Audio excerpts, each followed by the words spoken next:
مرحبا، أنا حسام وهذه قصتي، أريد مشاركتها معكم. كنت أعيش مع زوجتي سارة في شقة صغيرة بالكاد تكفينا، بالكاد نستطيع دفع الإيجار.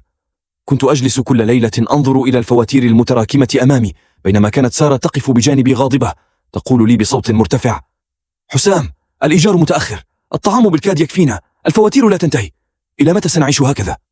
كنت أشعر بالعجز، كل ما أستطيع قوله هو: أعدك سأجد الحل، فقط امنحيني بعض الوقت. لكنني لم أكن أعرف كيف سأفي بهذا الوعد. في أحد الأيام عرض علي أحد الأشخاص فرصة استثمارية، كان يتحدث بثقة، يقنعني بأنها فرصة العمر، وقال لي: ثق بي، خلال أشهر قليلة ستصبح غنيا. كنت مترددا، لكنني كنت بحاجة إلى فرصة، أي فرصة، فقررت أن أخاطر بكل ما أملك. وقعت العقد وأنا أقول لنفسي: أتمنى أن يكون هذا الحل الذي أبحث عنه.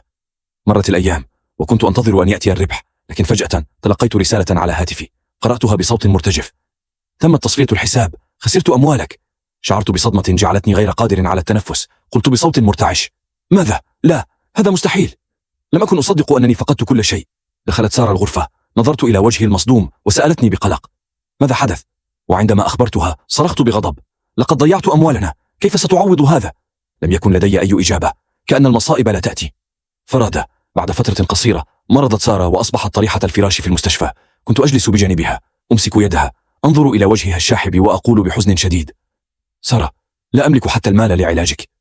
نظرت إلي بعينين ضعيفتين وقالت بصوت خافت: كل ما أردته حياة كريمة. كنت أشعر بالعجز التام. في تلك الليلة عدت إلى المنزل، جلست أمام الكمبيوتر وبدأت أبحث عن أي طريقة للخروج من هذا الوضع. شاهدت فيديوهات عن التسويق الإلكتروني، قرأت كتبا، دونت ملاحظات.